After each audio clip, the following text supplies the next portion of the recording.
Day 4 of Chicago Bears training camp. Welcome in, everybody. I hope you are being hydrated. Hope you're staying out of that heat the best you can. Hey, I got a lot of good stuff to get to, bunch of notes. I got my guys with me today. We also have a special guest coming on at any time now. Sean Sierra from Sports Zone Chicago will be here to kick it and rock with us for the whole show. And so I'm looking forward to that. Again, man, it's just I keep seeing all these people are hyped, and they're not being hyped just because they're Bears fans. I think they're experiencing something that they're not used to as a Chicago Bears fan. I know for a fact, and I haven't been there, but just what I see on video, some of the clips I see out there, some of the takes on Twitter, it appears to me that Justin Fields is really in command of this thing, and those weapons around him. You could tell the connection between DJ Moore and himself. It's like it's otherworldly already, and it's starting to sound like it did when Jamar Chase got to Cincinnati. And so I'm thinking that's going to be the vibe going into the season. I think those two are going to rip things up, man. And I don't know if Bears fans are quite prepared for how explosive this team can be.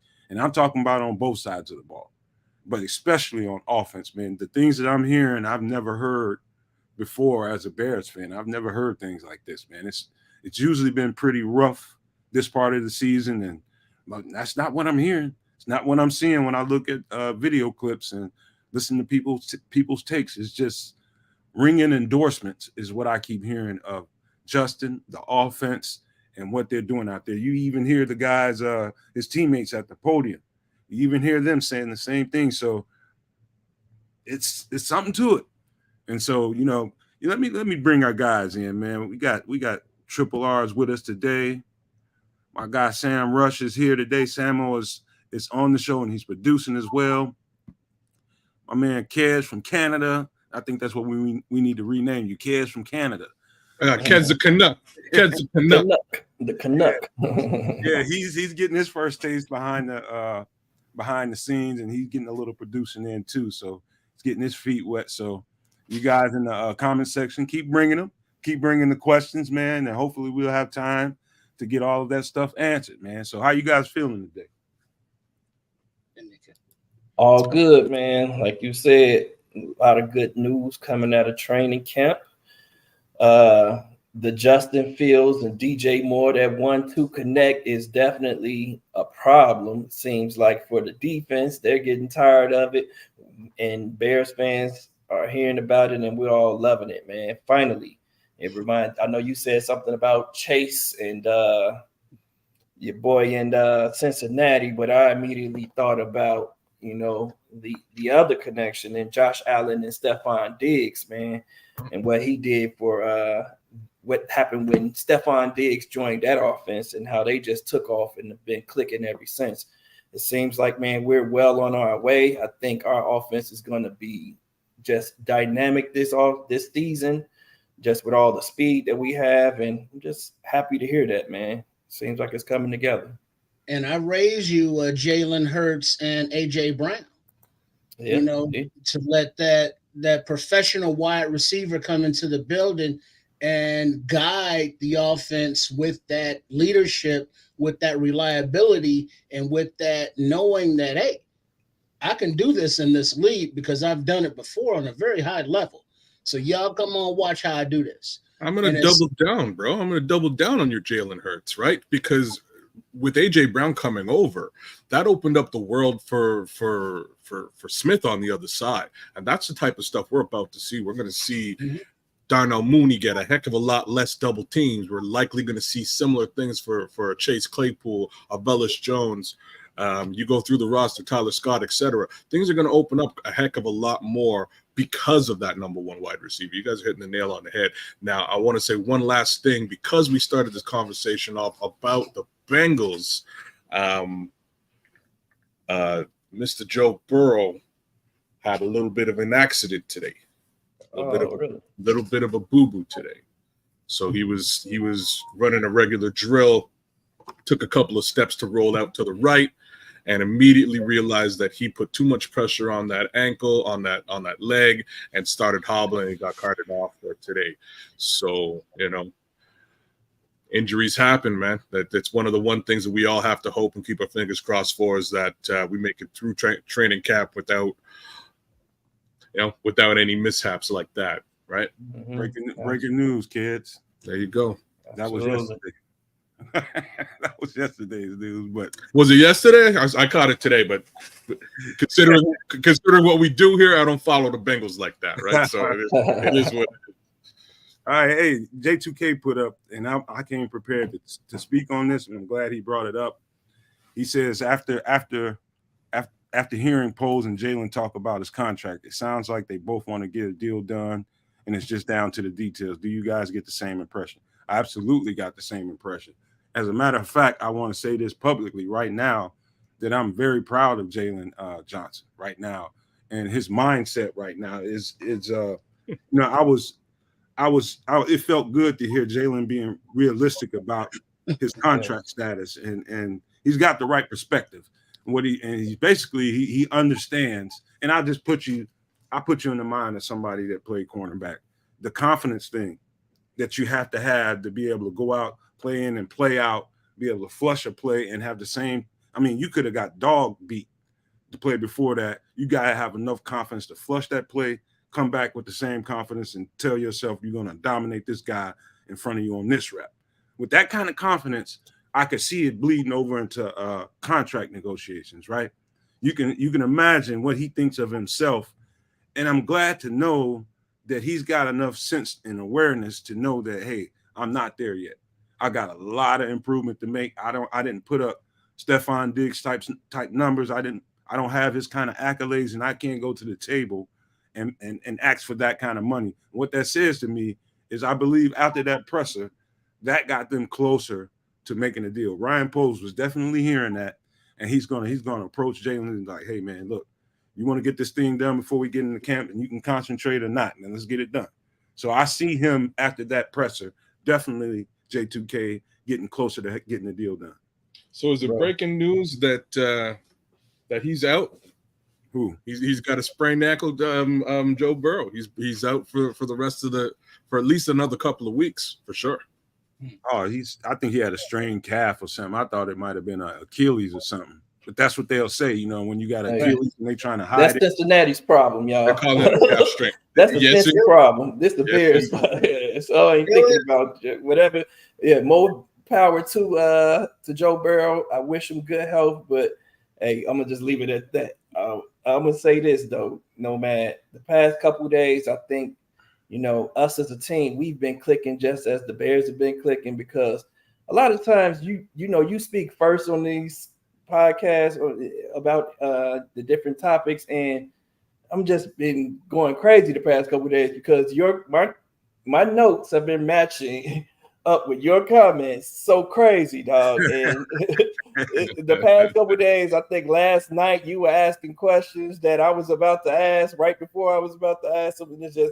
It just says a lot about us as a team and how we see the game very similar, and how we hear things and that stick out to us. And that's exactly what I said here, is that Jalen Johnson wants to be a Bear and has realistic contract expectations after comments about Trayvon Diggs being on a whole nother level than he is, and having that all-pro status and having 17 interceptions in his career. Like, I also felt that same way about him. Like, maybe he has come down some and realizes that, maybe I'm not one of those dudes, but I deserve money. And because Herb even called him out on it, and he said, like, no, I'm not saying I'm not one of those dudes, but he's saying he recognizes that he doesn't have those accolades yet, which he doesn't, and that those accolades are what gets the contract done easily, and his is just a little harder. That was Herb that kind of said, wait a minute, you just said that you weren't all pro top 5, but now you're saying that you are all pro top 5. He was like, oh no, but I can cover, and like that was cool. But I need some clarity from anybody in the chat, anybody in our esteemed panel here. What was the do-rag joke or the head wrap or what? He was just throwing. He was think just he trying was to throw the reporters off a little bit, trying to stalling. disarm He was. them, I guess. Yeah, he was stalling, I thought, for time, man. He just, he only had so much time. So he's like, if I spend a minute talking about this, then that's one less minute that we have to that I have to be sitting up here. That's how I looked at it. Like, okay, it was just very odd. It was. I wouldn't be surprised at all if in the next couple of days, 2-3 days, they announce a deal get done with Jalen, because I just appreciated his perspective and his self-awareness and knowing where he is in his career, knowing that he's not there for the top tier money. He can get there. He's just got some stuff he needs to work on. So I did definitely appreciate that in him. One thing he said that also stuck out to me was he was asked about having a new DB's coach and John Hoke. And, this is Hoke's, for fans that don't know, this is John Hoke's third stint here as a Bears DB coach. Each year that we had John Hoke, man, there's always been a DB who didn't have those interceptions in the past who turns it around. It was Kyle Fuller. When he became Kyle Fuller's coach, Kyle Fuller turned it around and started picking the ball off a little bit more. And before that, it was, the guy with Lovey, who was opposite Peanut. I can't think of his name right now. If somebody in the chat want to throw it up, I know J2K. I know you got it. I just can't think of his name right now. He led the league in interceptions. Or somebody? Not Nathan Vasher. It was after Nathan Vasher. He led the league in interceptions. I'm gonna have to look it up real quick because I'm just drawing a blank. But that's another dude whose career he turned around, and I'm hoping that maybe that's just what Jalen needs, because he even mentioned, like, the guy breaks down route concepts and offenses so well that he's looking forward to, utilizing that once the season starts. So maybe, coaches of the past just haven't been able to connect with him for that. Tim Jennings, that's what it is. It was Tim. Yeah, Thanks, Jesse James. Yeah. Yep. But that's what I'm hoping happens for him as this, this year comes about. But he also said that he would rather get paid earlier than later. So I'll tell you guys one thing: keep refreshing your Twitter. Keep an eye on Twitter, man, because things is happening quick. Anything could be happening right now. We don't know it. But yeah, man, it was refreshing to see that, man. And before we go into talking about Jalen Johnson today, I believe it was Jason McKee said that Jalen had a pretty good day out there today. I saw one tweet. Somebody said he got cooked by I think Claypool or DJ, one of them. But yeah, but other than that, he's having a good camp so far. So far so good for him. Yeah, I heard the same. Yep, I heard the same. He's doing well in the matchup against DJ Moore even. They're battling it out. I think that'll be good for him. He even mentioned that as well. That iron sharpening iron out there, man. You have no idea as a DB how much more sharp you can get when you practice with a top-tier receiver every single day in practice. That is that's almost like a gift. That's like an extra. Like, dang, I get to play against this dude every day. So they ain't gonna get no more top tier than he is, man. He's upper echelon, man. That's the kind of guy you want to deal with on a day-to-day basis. If you want to be a great corner, that's your way to do it. You get good at stopping this cat in practice, you on your way. Triple R, you gonna speak or what you gonna do, man? No, we good. Oh, okay. Kez, what do you think about that? I'm square, bro. I'm good. Okay, let's talk about this guy right here, man. Terrell Lewis, man. Again, it's day 4, and I've heard his name being mentioned every single day. This guy keeps popping out. Yes, they're still in shorts. Yes, this isn't real football just yet. But when you keep hearing a name like that nobody's really talking about, and he's just popping out at camp day in and day out, the same thing's gonna happen when he puts on pads. Expect it. So, what do you guys think about that? It's like you said about. Go ahead, Trip. No, go ahead, Rashama. Go ahead. I was just gonna say, like you said about confidence, man. I think that's a guy who's seeing early success in camp and the entire offseason, and this is a new defense for him. So maybe his confidence is just up right now. I'm hoping it, goes on, once the pads come on, when guys are able to be a little more physical with him, that's one thing that we do know, like the offensive lineman can't be physical with these defensive ends. But for everything we've heard so far, man, he has been a camp standout the entire offseason, and it's welcomed because we've been talking about this defensive end position being a need for so long, and we may have found our dude. I know, Nomad, you pointed that out as soon as the Bears signed him. Yeah, our guy, the Superback, just popped in on what's up, baby. What's up, fellas? How we doing? What up? What's up, Sean? Thank you for rocking with us, man. How's it going? Man, things are going all right, bro. They're going all right. All right, that's what I want to hear, man. How excited are you, man? You've been seeing Twitter and hearing all these people rave about DJ and that 1 and 2 combination. Are you as excited as I am? Go DJ. That's my DJ. Go DJ. That's my DJ. Hey, you guys, forward to hearing that. It's not even funny, bro. It's not even funny. You know what? To watch a number one receiver here. I mean, we haven't had this since Brandon Marshall, and Brandon Marshall didn't have DJ's kind of speed. Remember Brandon Marshall was catching everything, and that was nice to see. But this dude could do it all, and it's really going to be exciting to see. And then I don't know if you saw earlier, I had that clip of Tyler Scott running by that man. Now you got him running by people too. So what do you get? It's gonna be something nasty this year, and I'm excited about it. I know one thing, Sean.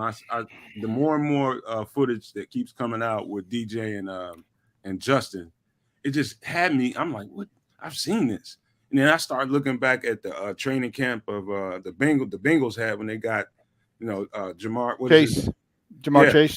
Yes, and it looks exactly the same, man. And they went out there and ripped the league, just absolutely ripped the league. I'm telling you, if you want to see some interesting stuff, go look at that training camp tape of Joe Burrow and Jamar Chase, and you'll start seeing exactly what I'm talking about.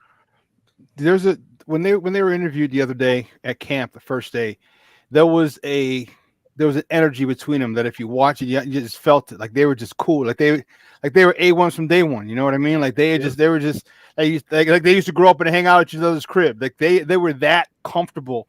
They had that type of energy, and mind you, he was wearing a Sox hat, so he does have some common sense, which is good.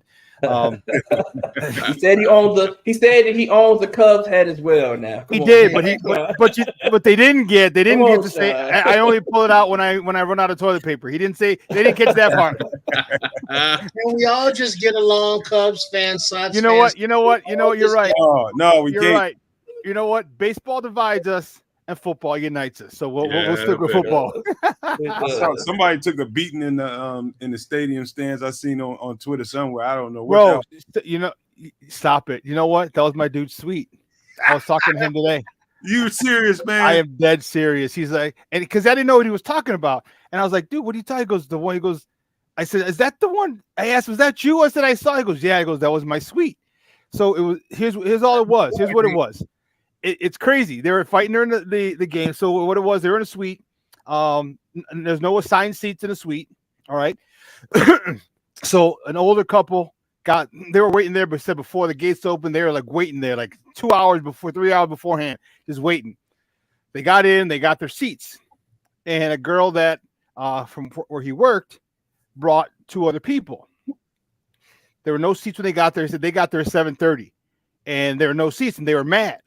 And they're like, well, I told you, it's first come, first serve. The gentleman and the lady who'd been there got up, went to the bathroom, and they went and took their seats. Oh, so hell. That's how it popped off. That's how it popped off. Yeah. So it was all over seats. And they said it was the girl who was running her mouth, and the girl who was running her mouth was getting kicked in, and they were beating her up. Come to find out, she's prego. I'm like, why would you be running your mouth like that, dude? And you didn't even. I'm like, so yeah, there's gonna be some crazy stuff, dude. Crazy stuff. When I found out that was my, and then when I went and looked at it again, I'm like, dude, there's my guy. I was like, oh man, that was nuts. Did somebody press charges? As of now, no. Oh, you better hope, man. They ain't gonna play around if that's messed up, bro. What I told him, I said, yeah, I said, I hope not. And he said, because he talked to the security. He's like, you know what? They won't get out of their seats. He's like, hey, this is your suite for the event. I can't make people get up. There's no assigned seats. You do what you know what I mean? So, yeah, but he said the Sox were cool with it. They're cool with him because he does a lot of fan deck parties. He actually had to suite both games. So, Sox ain't. There's one thing about Sox ownership. They ain't turning down money. I bet you they ain't. Hey, Sean, are you gonna get out to camp at all this year? Or are you Yeah, I'll be out there. What, I'm not sure what. I'll be there. I'll be here Fan Fest too. But I didn't see which days. I haven't decided which days I'm going to be there. But yeah, I'll be there. Yeah, I can't. I mean, we're trying our best to make sure we get some bodies out there at least for one practice or scrimmage or something, man. But anything you get out there, man. Hey, man, you're welcome to bring it here because we would love to broadcast it. Anything you can take, any videos, anything. Love to have you back on here, man. So just give the fans what they want, man. Yeah, man, no problem. I don't have a problem with that. So it'll be fun. I can't wait. And so what I'm going to do this year, because if they allow me, if I can get in that second level where I'm overhanging, or if not, I'm gonna have to be as far back as possible where I'm still not covered up in the bottom part of the bowl, because I really want to look down on the stuff at FanFest, which is going to be a little more vanilla, but still at least I have a little better view. Because training camp you can't get really much of a good view. They have those old school, like the visitor stands at a high school football game. Those visitor stand size, it's not very tall, not very high. So Sean, hey, I want to ask you, man. Outside the obvious, right? Everybody's going to be hyper focused on DJ and Justin and Chase Claypool and all that stuff. What really intrigues you about this camp, and what will, outside of that situation, what's going to get your attention out there, you think? I'm a football guy, dude. So it starts at the line, offense and defense. And the fact is, I think they did a great job with the offensive line. Nate Davis has a reputation of being nasty. Wright has a reputation of being nasty from Tennessee. We know what Tevin, dude. They had a reel in Tevin Jenkins last year. Like, dude, you cannot be putting people 3 rows in. Sideline is fine, okay, but you can't throw them 3 rows deep. Which, you know what? I would rather have to reel him in than try and hype him up. You know what I'm saying? Right. So I love that. And then, truth be told, Braxton Jones was probably one of our best run blockers last year anyway because of his agility. So now if he can anchor, now you're giving Justin time. He ain't got to worry about his backside. So the offensive and defensive line where I'm looking at, I'm really excited to see, because if they can start getting, with the nastiness that they have on run plays, because if you can't stop the run and as a defense, you're screwed. Play action kills you. Tight ends kill you. Deep overs, deep crossers kill you. So if they can do that, I'm really anxious to see how well this O-line gels, because if they do, man, Justin will come close to 4,000 yards. I think he'll get it next year for sure, but he'll come close this year if they run the ball like that, like they want to. Yeah, they're gonna do a lot of damage, and a lot of people are gonna be surprised. Not us who know about it. No, we're not gonna be surprised, but they're gonna be surprised at what this offense is gonna do and this team is gonna do. And you know something, Sean, I wouldn't kid you. Even though I'm a former DB, I would be, if I don't care anything about. I like the shorts practices. It's all good, man. It's good for the fans to get out there and see these guys flying around. But I'm disinterested in it for the most part, other than having to do these shows. But right. When those pads come on, that's a whole other story. If I could stand right on top of the defensive line and watch how they're progressing, watch how they're, being able to turn corners from the edge and being able to beat the tackles and things like that, I would be hyper focused on the defensive line. Yeah. So you're a DB, so you want the D line because that helps you. I'm a running back. Exactly. My trade. I want to know how that offensive line is gonna do for me. You know what I mean? So it makes sense. But yeah, it's you want to see if how well they can run that circle. You know what I'm saying? How well they can run that rail, so to speak, and get to that quarterback around that tackle. I want to see the explosiveness of Javon Dexter Sr. Right? Everyone talked about, the scheme. It was different. He was read and react. Okay, cool. But they keep talking about how explosive he is. Okay, well, let's see. Let's see how explosive you are. All we really need, truth be told, he just needs to live 1 yard in the backfield. That's all he needs to do. Live 1 yard in the backfield. Because if you do that, this stops the run. And if it stops the run, man, that passing down become predictable. All right, yeah. You can adjust. You can run stunts, twists, a whole bunch of other, blitzes, whatever, because it's 3rd and 8. So keep them in 3rd and 6 and longer. And man, there we go. That's what I've been preaching all season as well, Sean. Man, we have to earn the right to rush the passer. Our defense was just bad last year because we couldn't stop the run. It seems like they put an emphasis on stopping the run when they signed those linebackers and got the those Billings 2, character. The Billings dude is that dude. And got those 2. And got all those defensive tackles. We got three defensive tackles that are able to stop the run now. So hopefully, everything just works out in the defense jails and the offense jails, man.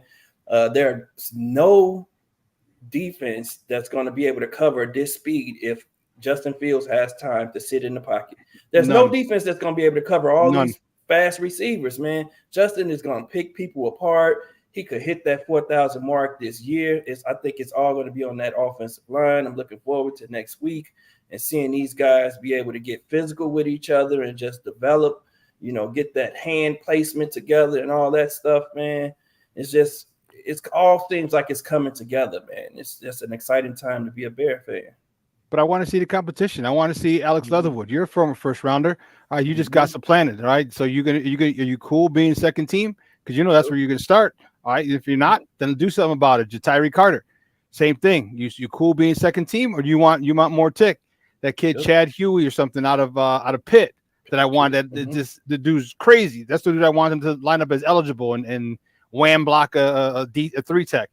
Are you happy with that? You know what I'm saying? Like, this is the one thing that I'm really happy with about Ryan Poles is every single position he's created competition. Every single one. Except quarterback, we don't need competition there because we got the dude. But every other position, he's created competition. And if you want to leave because of a contract dispute, no problem. We got your replacement. If you want to stay, no problem. We still got competition. So hats off to him. And this is what you want. You want young guys. You got hungry. You got veteran guys who want another contract. It's everybody. It's like the lion and the gazelle. If you ever heard that old it's not a poem, but the old poem, not a poem, but it's like a story. Parable. There you go. Parable. Yeah. So, whether you wake up in the morning in Africa, you got to be running regardless, whether you're being chased or whether you're chasing. So I love it. And hats off to Ryan Poles. He did one hell of a job getting this this team set up the way he did. I do like what I think it was Jesse James said, man. This is very relevant. A lot of yards after the catch will get him to 4,000 yards. He's talking about Justin. I think that's going to make 1,000 yards pretty easy, just because of the type of weapons he has. He's got all these different body types. These guys with these different traits. From a big dude, from EQ and Chase, to mid-sized guys like DJ, Valus. I mean, Mooney. Those guys are real shifty. I mean, you talking about dropping that ball off and let road runners be road runners, man. So he's got a team full of that kind of stuff. And so to me, people think of 4,000 yards is some lofty expectation. I don't think so at all. I don't think so at all. And I know that a lot of what the comment I'm about to make directly affects that 4,000 yard possibility. But to carry on with that analogy, I'm looking for one of these young lions of the Serengeti to displace Cody Whitehair and take that position. And so now you don't have that veteran presence, granted not at center, but a new center, to work with Justin Fields. I don't know whether it be Kramer. I don't know whether it be Island. I don't know whether it be Patrick. I don't know whether it be Carter, who.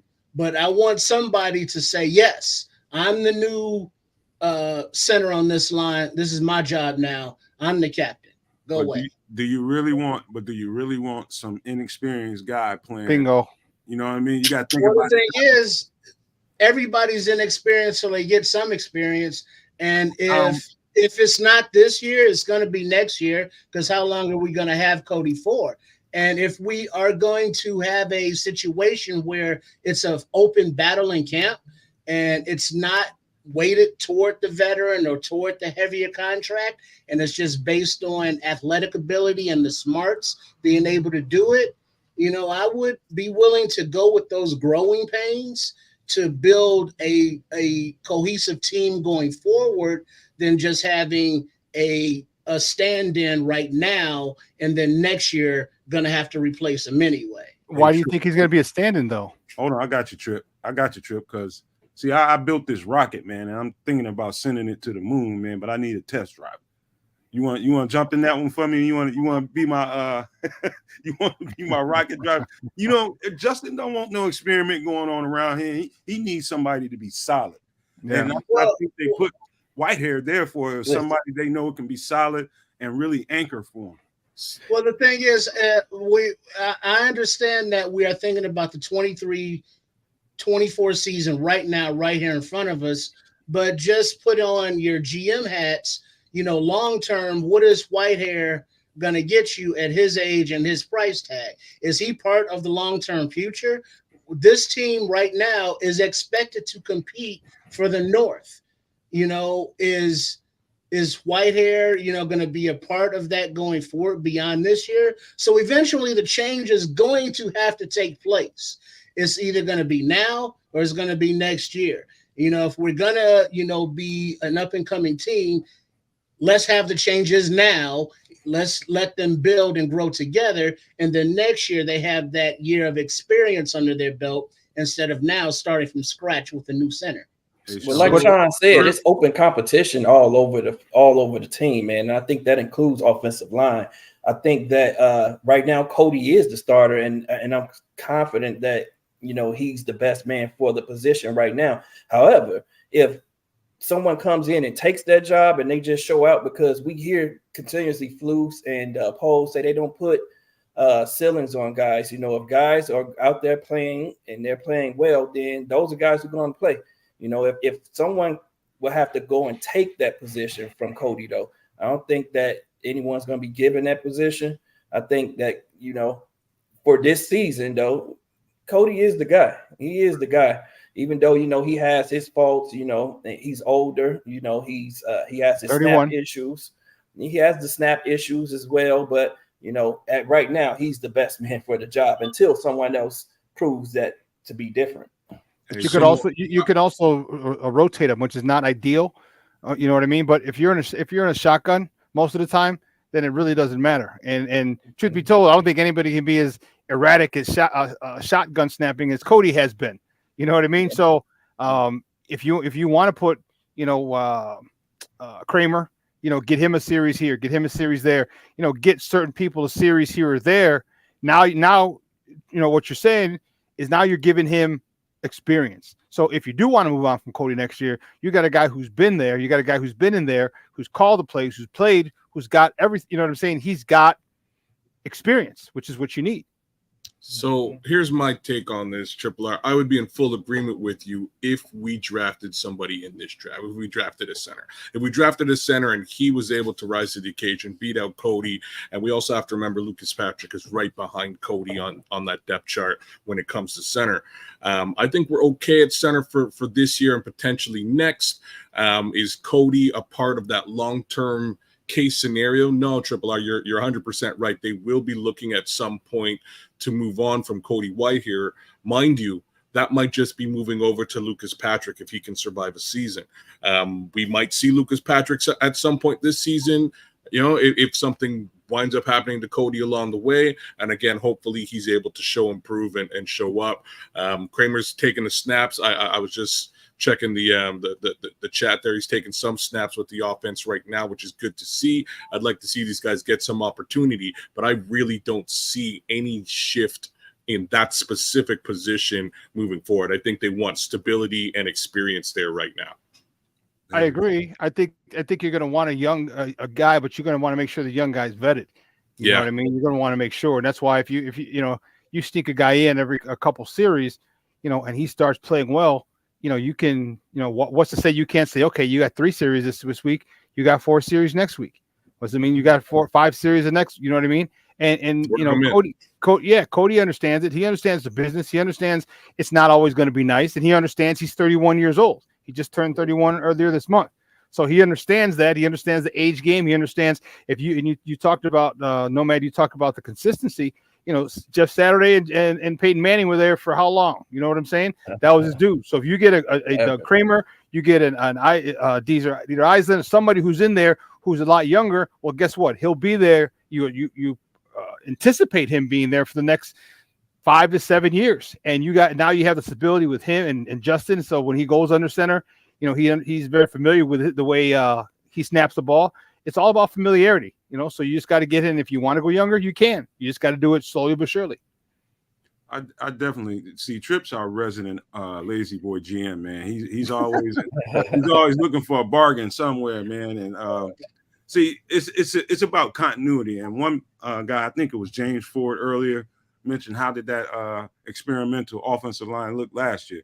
That's just it, man. Don't muck this up. Let those guys. I think Cody being at center is a serious upgrade for the stability of your O-line. The last thing you want is to be experimenting with a guy that's not proven. This last time Cody made the Pro Bowl, he was playing center, and so we know what he can do. It's about you looking a little too far down the line. Let's get through this year, and if this is what we need to do for this year, some stability, we can talk about tomorrow. But I do love the move of putting Cody at, and then having to back up the Lucas Patrick. I think it's pretty strong. It sounds strong to me, So I feel good about the center position now. And don't forget Kramer too. Kramer's a youngster, and he's going to want to get some tick, and that's exactly what I talked about. Now you got competition. Kramer realizes his NFL life, could be in a balance here, so he's got to show out. And if he wins the job, that's even better for the Bears because he was a lower round pick. He'll probably be here for, like I said, 4, 5, 6, 7 years if he can keep that. And guess what? His contract down the line, unless he becomes an All-Pro, which will be great for all parties, but his contract isn't going to be that big because of where he was drafted. There's also the fact that I feel like the addition of DJ Moore and the speed now that we have at receiver position is also going to help the offensive line, because now we don't have to face those 8 and 9 man boxes anymore. Team defenses are going to be crazy to try to stack a box against us if we have all this speed on the outside, because you know what? You know what's going to happen? Justin Fields just going to audible out of that run, and we're going to hit run pass right behind that, with all the speed that we have. So, and I think that'll also, just help our offensive line, in general. I disagree with you though, bro. I disagree with you because I think they're gonna want that box loaded. They're gonna want it. They're gonna force you with that run game.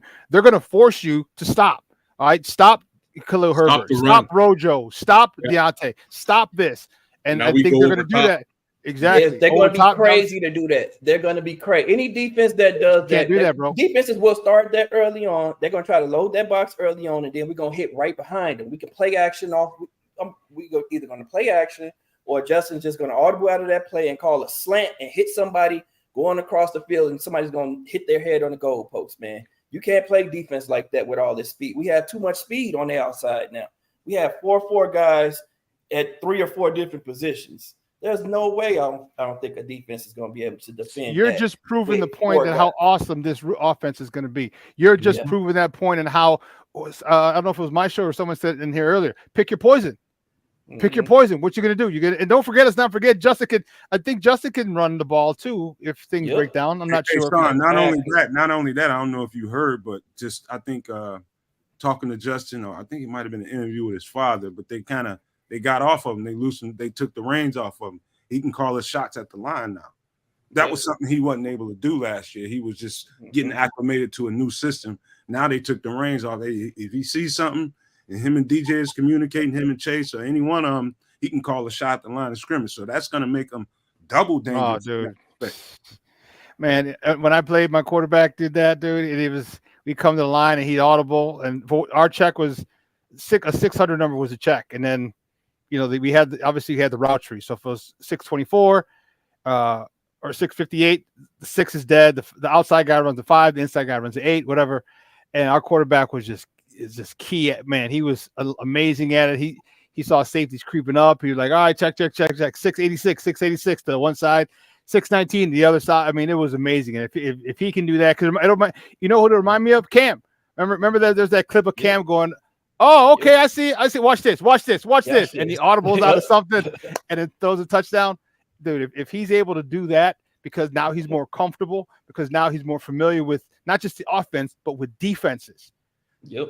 Man, that could be nothing nice, man. We'll have a long time a lot of years in the future to talk shit to a lot of people because we'll have that dude who can really, give it to you in a way you don't like it. Sean, I believe people. I think people have been so deprived offensively over the years and the decades with Chicago. It's hard for them to really accept that. Hey, guess what? Finally, you got the dude we've been looking for.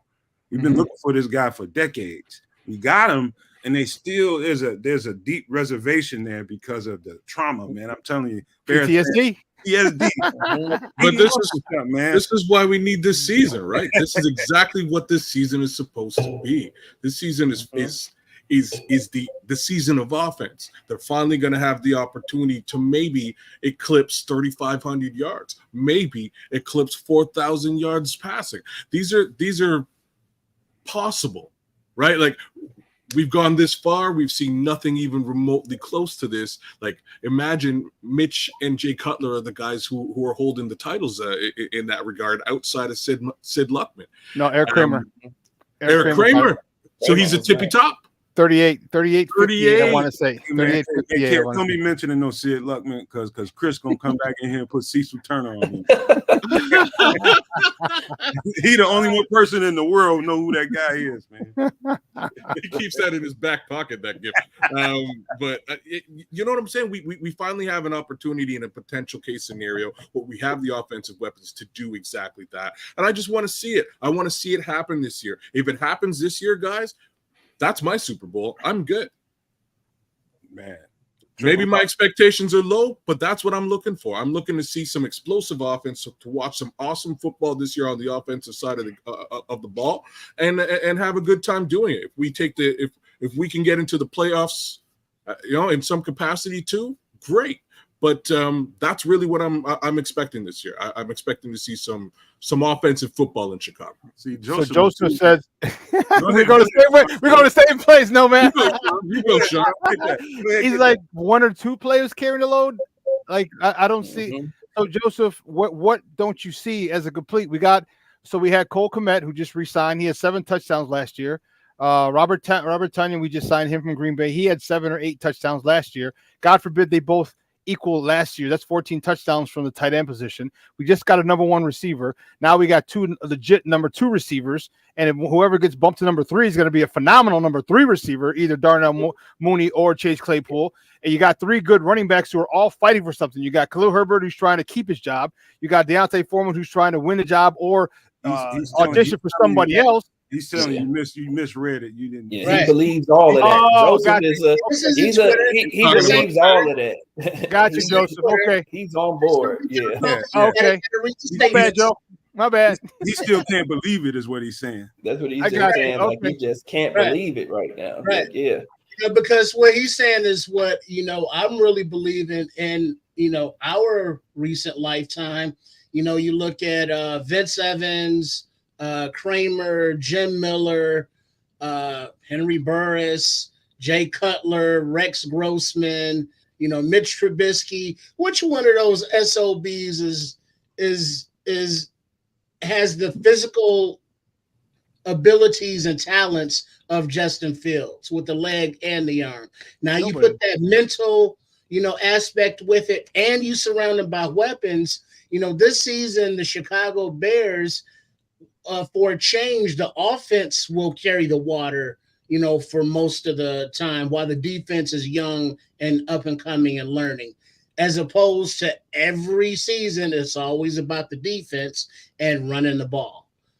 It'll be a different thing across the board. This is something we've never had an offense. We've never had an offense with 2 number 2 receivers on it and a number 1. We've always been questioning who the number 2 is really, or do we even have a number 1? Like, these are important questions that we've been asking year in and year out. Have we also had 2 super viable pass catching tight ends? I don't think we have. At the same time, along with the wide receiver core that we're talking about, even if we take Justin out of the mix, that offense is built and ready to go. I'm hype, y'all. Hey. And we should be. We should be, because it's, and people have been accused of being called a homer, and I get it. I understand. I said, but it's also, I'm looking at what we brought in, and how this has been built. It's been built correctly, as one of the guys just said in the previous comments. It's been built the right way. All right, young guys, a mix of veterans, and the thing is, you got every single one he brings in is hungry for something. They're fighting for something. Like I talked about the running backs. All right, you're fighting to keep your job, you're fighting to get a job, or audition for somebody, or you're fighting just to break through, just to get some time.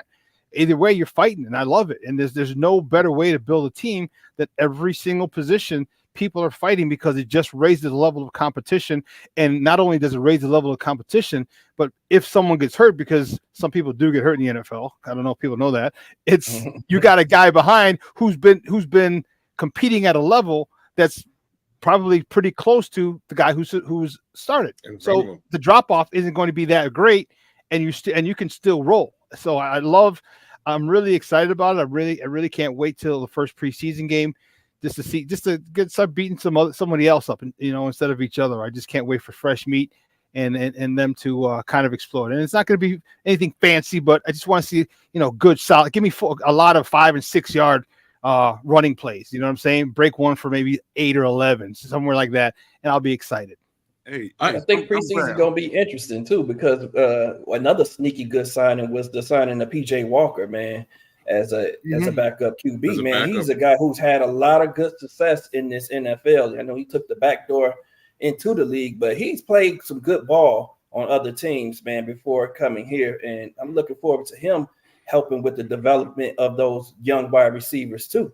So we should see some good offense this preseason, just because of the fact that we have a quarterback who knows the game and who understands defenses, and hopefully he can learn this offense a little bit sooner than later. He gets a good grasp of it, but I think that'll be really good for the development of these young wide receivers that we have on this team. Hey, Sam, I saw a comment from Joseph Matuzak that just made me, I left it up there for a while, but he said more or less in terms, he said, Joseph Matuzak says, this offense doesn't look like it is deficient in any specific category, which is the first in 40 years for him. See, I love talking to people who are steeped in the history of the Bears. Like I woke up to a comment in my DM on Twitter. There's a guy, he's 75 years old. I don't know why he divulged that to me, but he wanted me to know from his perspective. And I think that was a context for him to let me know how long he had been watching the Bears and rooting for the Bears. A 75-year-old guy. He said, I've never seen a GM like this, that was this competent and was able to refurbish a roster like this with this much talent in my whole entire life. And I was just like, I almost wanted to screenshot that to put it up here, but I thought that was revealing to me. Sean knows a lot about Bears history, but we talking about a 75-year-old guy that's just out of the blue just decided, hey, let me tell this to Nomad. So I appreciate you, guy. I forget your name, but I'll get to that next time.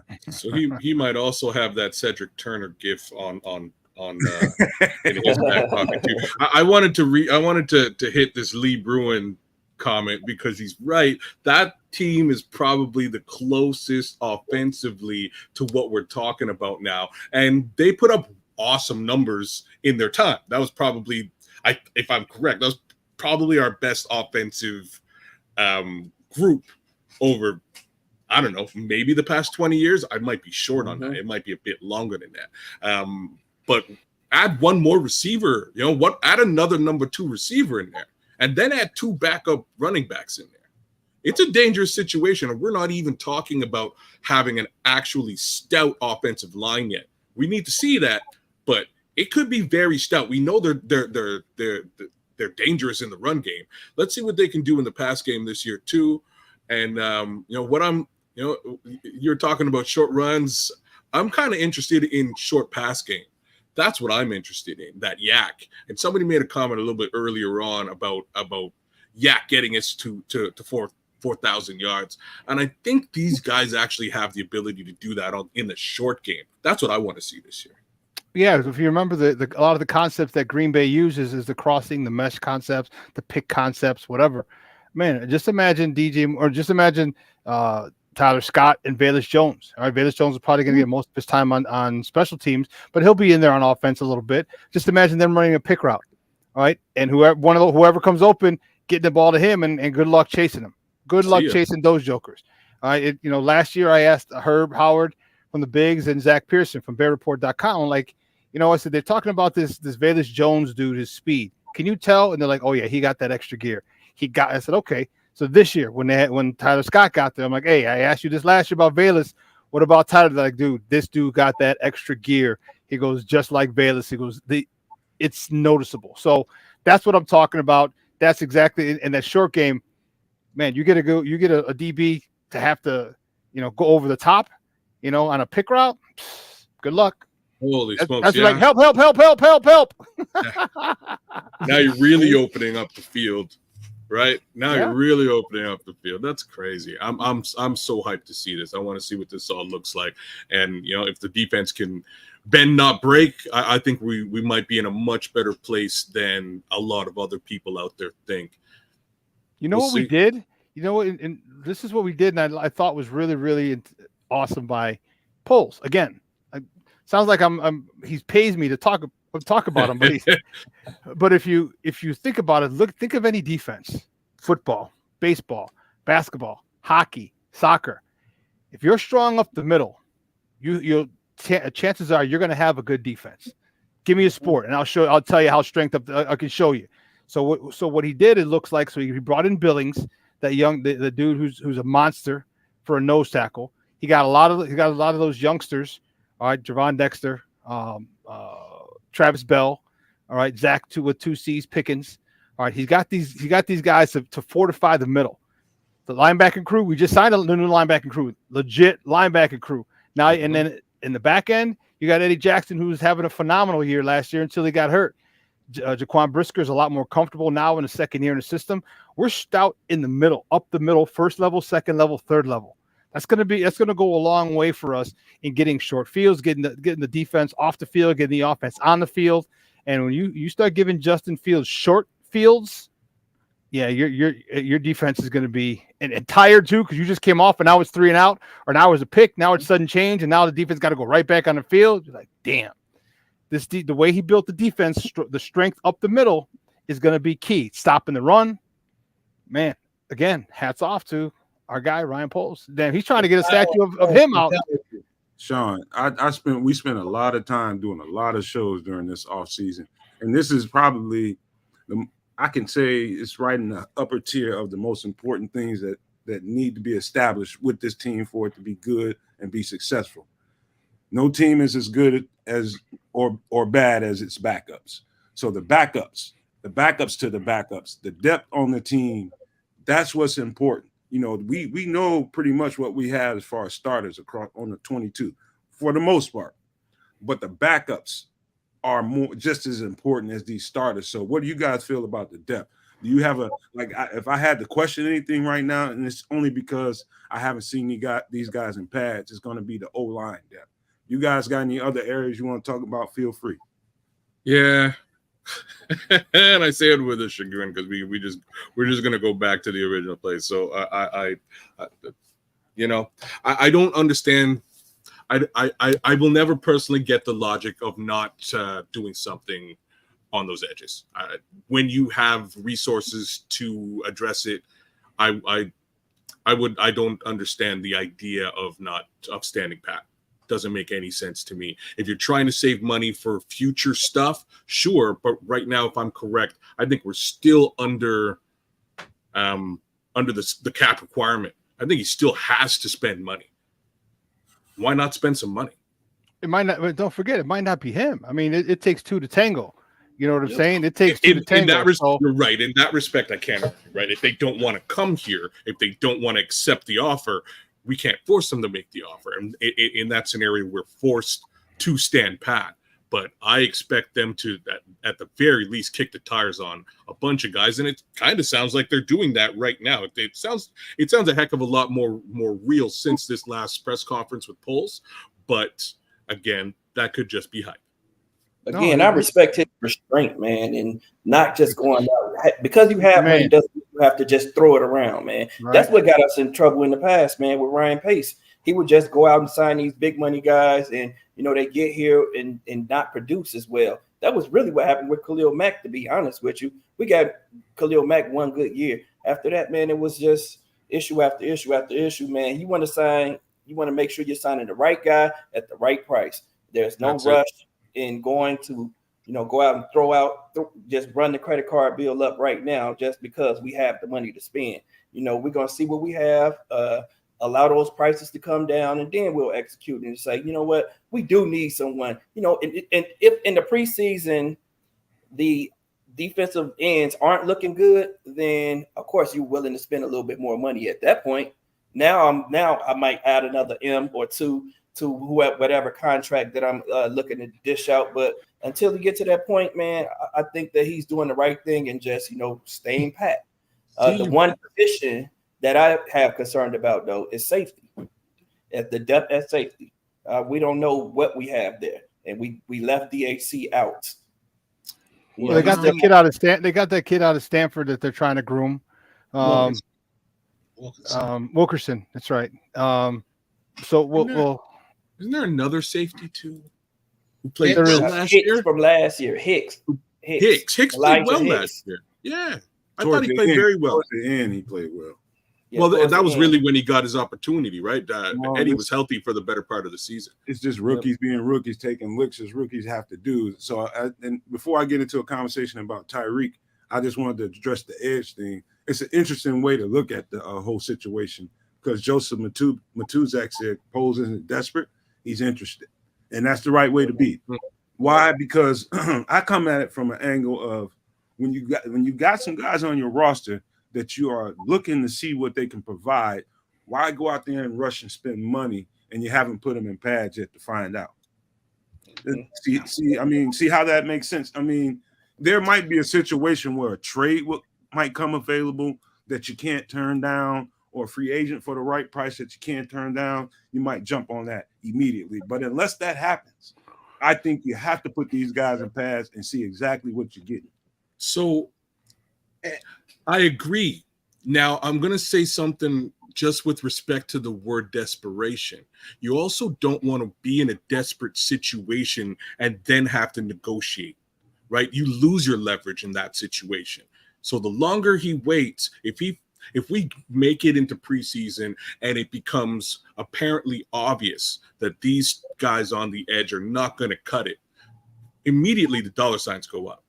Those contracts are large. You don't think so? Here's why. Why wouldn't it? Why? Here's why I believe so. Is that I think building we talked about the strength, building the defensive line from inside out, is the way to do it. Because if you're a quarterback, you ask any quarterback, Pop Warner, flag football, the place that they hate pressure the most is not from the edge. Coming right up the middle. Right up the middle. So when you get these guys, and they can't step up and replace and go to the side where that pressure, where the defensive end's coming from, if you can't step up, that's a problem. All right, because that causes lack of follow through sometimes. It causes possibility of hitting your offensive lineman in the back of the head with your hand following through. It causes a lot of problems. So the edge rushers, if you can get them, perfect. But how many times have we seen great edge rushers just go around, they beat their tackle, and quarterback steps up and goes right where the pressure came from. Now he just bought an extra 3 to 5 seconds. Like, damn. Mm-hmm. All right. So when you can't step up, now there's a problem. Now there's a big problem. So he can say, and here's his leverage. Like, you want to come here, here's the contract we're offering you. You see how we're doing. They'll tell us his representation. Like, we don't need the edge. We want the edge. We want you here. But look what we're giving you. We're giving you guys pressuring up the middle, so this guy can't move. We're literally handing you sacks on a silver platter. So here's the thing, and if not, guess what? We got 2 first-round draft picks next year that we can go. We can address that edge position next year, and now we got young guys across the board, and we don't even need. And now they're on rookie contracts. If they're 2 first-rounders, man, we got them for 5 years, 4 plus the option. Come on, man, that's a lot cheaper than what I'm saying. So again, Ryan Poles, hats off to you, Maestro. And that's what we still don't know the depth on the offensive line because they're so young. We don't know how the defensive line rotation will be, but we know they're young. But you look at each linebacker room is massively upgraded since Ryan Poles took GM position here. You know, the running back room is crowded. We're looking at the numbers, trying to figure out who's going to make the team or not. We're looking at depth in the wide receiver room. So other than, you know, safety and offensive line, you know, this new era of young Bears, these little Cubs are coming in the form. And with the picks and with the flexibility with the flexibility that we have going into next year's draft, you know, those deficits, you know, that identify themselves this year, you know, where a young guy doesn't step up and, you know, with given the opportunity, it's like, all right, now we go out and we draft these positions high that we need to fill out these groups. But just the change of we're going to have to cut guys that in previous years would have been starters for us. So I think we're in a great position. So before anybody said, because J2K mentioned something, he put up a comment a little bit back. He mentioned something that I hadn't heard, but I found intriguing because he says that Terrell Smith played some free safety today. And so why that makes sense to me, because he's 6'2", 205 pounds. And so he's got the body, and he's got the body type to actually be effective at safety free safety or strong. So I do like that. If it's a development that's real, I like that. That's the kid out of Minnesota, right? Yeah. Yeah. Yep. Yeah. And here's another thing. You talk about the floor that you talk about leaving. That who's to say Ryan Poles has to go spend it on somebody else? Daniel Greenberg in Twitter today. Is this today? The 27th? No, it was a couple of days ago.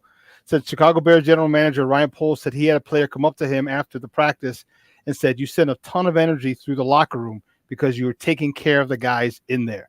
So if you see guys, you see guys that you like, there's nothing wrong with him extending him, increasing the payroll this year. Okay. And look at Cole Kmet.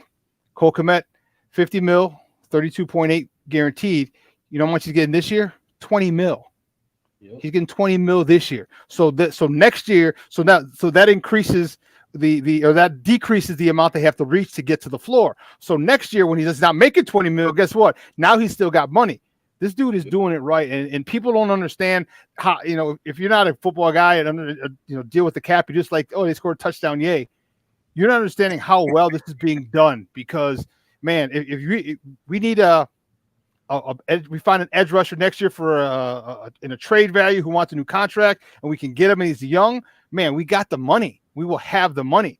So this is what I'm saying. We top load those contracts and away we go. It's a smart move for him. It's a smart move for the future because obviously he's going to have to sign Justin at some point if everything works out. Same token, we're talking about Jalen Johnson. We're talking about Darnell Mooney. These are all guys that he has to potentially look at. Chase Claypool as well. He has to look at all these guys and potentially make room for all of them. So top-loaded contracts is really what's going to provide that space and room for him to do so. Even then, we're under the cap now. There's still money to be spent. There's still room to do some of that stuff. I don't expect to see any movement with Jalen, Chase, or Mooney. And obviously not. I don't see any movement with any of those four up until midway through the season. Once he's got a full understanding as to what these guys, could do in the future. Patience, people. Patience, Bears fans. You gotta be patient, man. I just put it to you this way, and I'm not just giving Poles this blank check to say, hey, man, he's doing, to me, from my perspective and the way I see him doing this thing, I think I just take my hat off to him. I think he's doing it the exact right way. And I believe, Bears fans have talked themselves into there's going to be an edge rusher signing. They're convinced of it. I'm not so much. But if we got one, I'd be happy.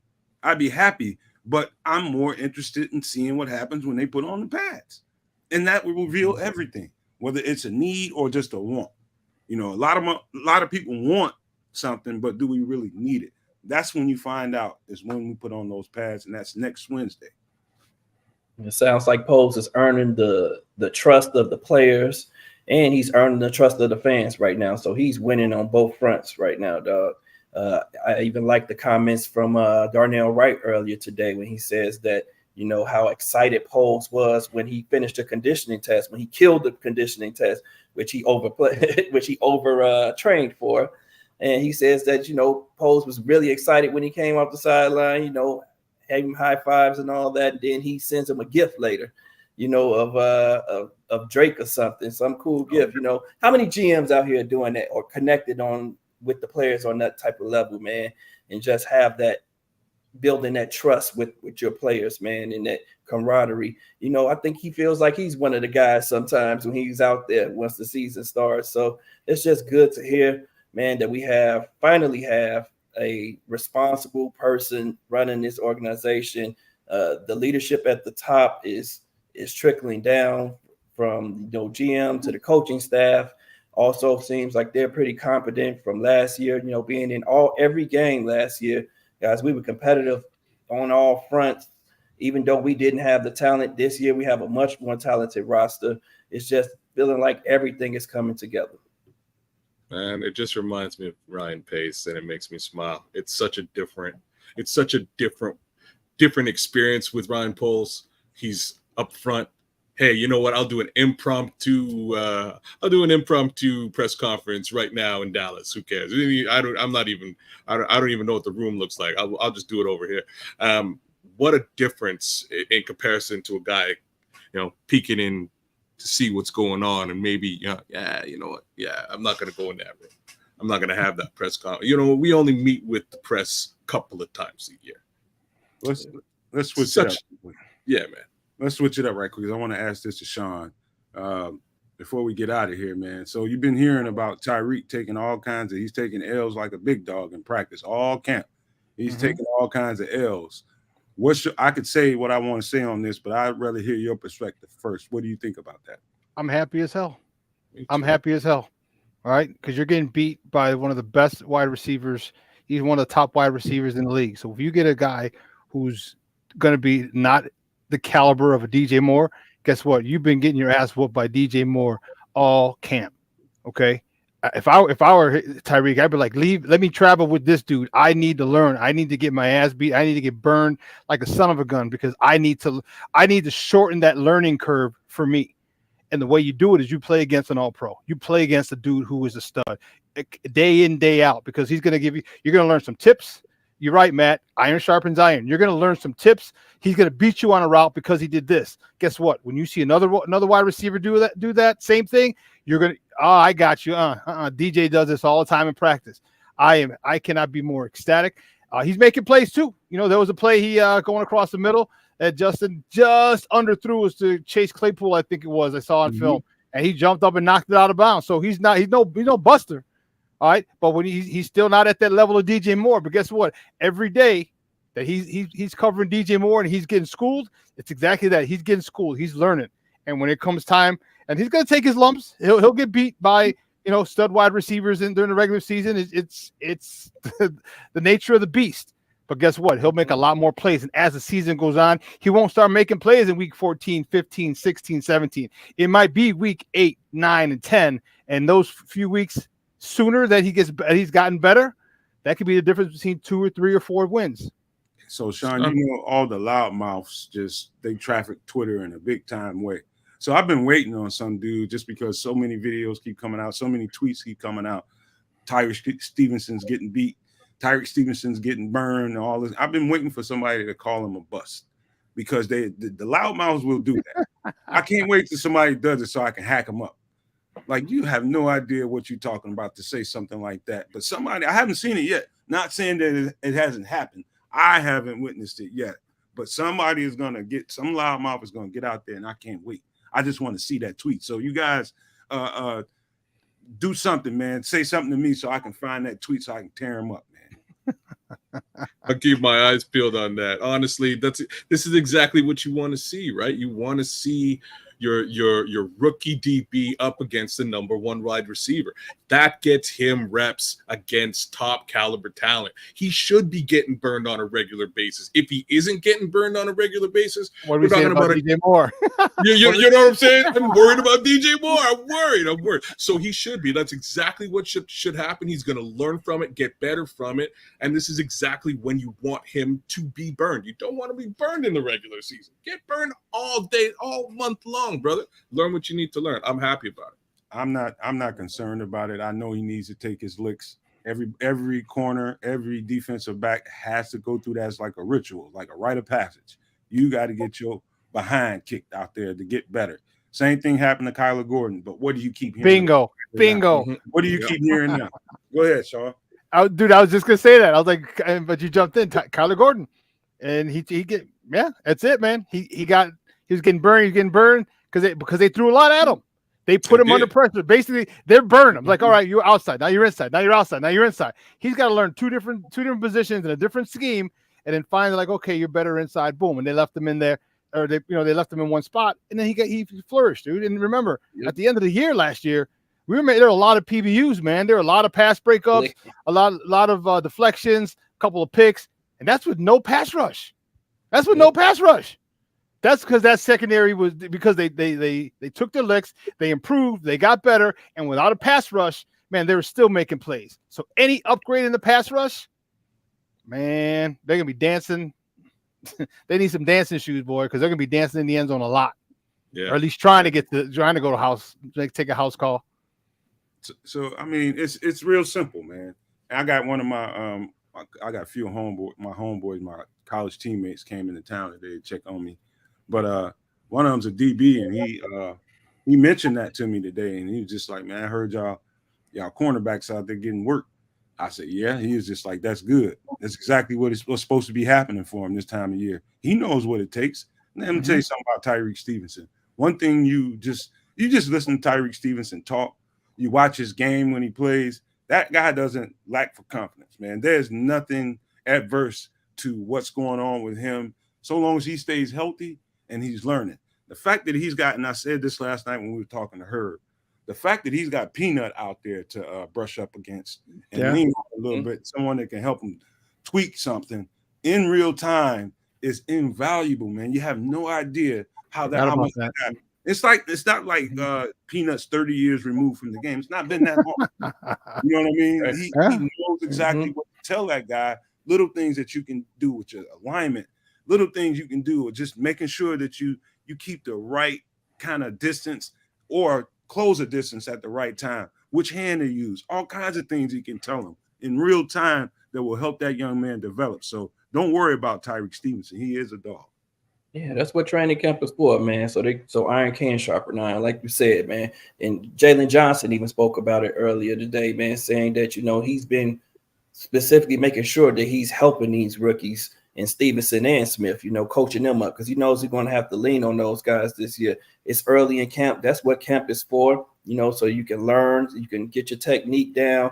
Like Big Reich said earlier today, some of the things that worked in college don't work in the league. You're going to try it and people are going to correct it and get your technique together. And from there on, you're going to ball. I'm hoping that the Peanut really gets him involved and really reinforces or drives home the turnover issue.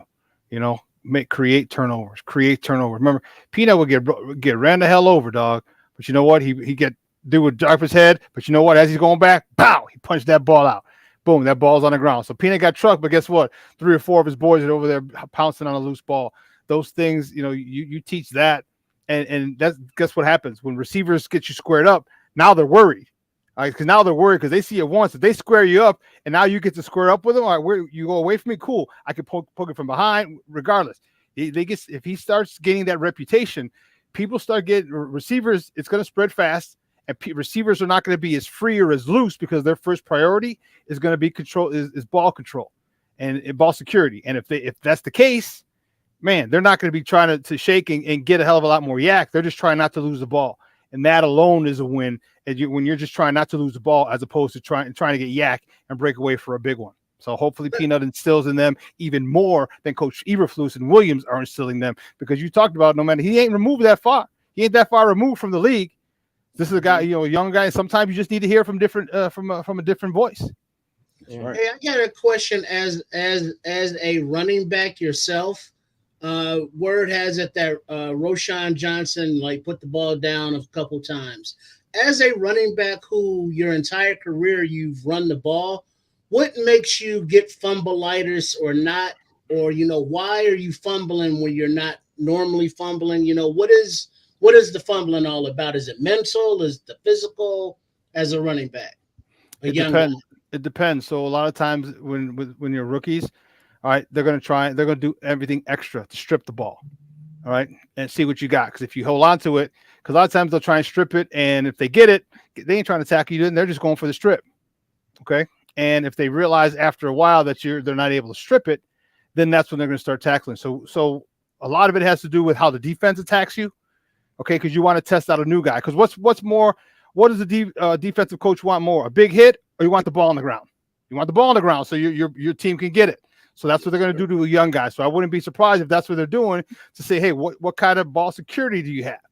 All right. Secondly, there's just drills, and it's got to become second nature. You're going to have to hold that ball. When I was in college, one day I fumbled twice in practice one time. I don't know what the hell I was doing. Man, I had to carry the ball around. I had to carry the ball around campus. The coach in front of the team. Shit you not. In front of the team, he's like, he said, if anyone knocks this ball out anytime during the day, you let me know. He's running after practice. I'm like, so I had to, except when I'm eating, in the mess hall, in the dining hall. Other than that, if I'm walking in on the campus up to one class or another class to practice, wherever, to the parking lot, whatever, someone comes up and pops it out, I had to run. So it has to be a focus that you have, is the pressure points on the ball at all times, especially in traffic, especially when you're about to have contact, even if it's just one-on-one contact. And sometimes you forget because you're trying to make a move. You're very comfortable with, I can get past this guy, and your ball security becomes lax, and that's all up here. Most of it, not all of it. Most of it's up here. Man, this, you know what? Sean's got me all turned up, sweating under the armpits. I got to get another shower. I'm all hyped, man. I love talking football with football people, man. I absolutely love this kind of stuff. This is why we do these shows, man, because people love it, but we love it too. We love it just as much as you guys too. And before we get out of here, I want you guys to make sure you hit that like, hit that subscribe, hit the notification bell, because tonight, and this is why we got to get out of here now, we got a few hours to kill before we do another Nomad at Night, a special episode for you guys, man. So I think we're going to do that about 9-ish. Am I right, Sam? Yep, 9 tonight. It's on and popping. Okay, man. If you want to come back, Sean, you want to continue the conversation, I'll get you another invite, Jack. You know you my brother, man. You can come back anytime you want to. I meant it. I appreciate it, man. I'll let you know. Okay, man. Hey, you guys got any last thoughts before we wrap this up? No, man. Just thanks, Sean, man. You want to let everybody know where they can reach you, man, because Sean has a lot of good content. I know everybody enjoyed you today. So, want to let everybody know where they can find you. Yeah, you can find me personally. You can find me at the Sean Sierra, TheShawnSierra. And more importantly, follow me at Sports Zone Chicago. All right, on Facebook, Twitter, on Facebook, YouTube, and Instagram, we're at Sports Zone Chicago, and on Twitter, we're at Sports Zone Shy. Who the hell took Sports Zone Chicago on Twitter, you jamokes? But anyway, it's Sports Zone Shy, CHI, on Twitter. My man. Oh, also, sorry. Also, we have a mobile app you can download, and we also have a Roku channel. So if you have a Roku TV in the house, you can download the tile, and you can watch me on a big screen, and all of our shows on Sports Zone Chicago on a big screen. So you can check that out as well. Thank you. My man, Sean, man. Sure appreciate you being here, man. Like I told you, I meant it.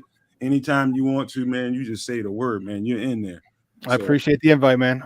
No problem, my brother, man. So on behalf of the Nomad Network, Nomad Live, stay tuned. In a few hours, 9 o'clock tonight, we'll be right back with a special episode of Nomad at Night. So I want to see you guys there.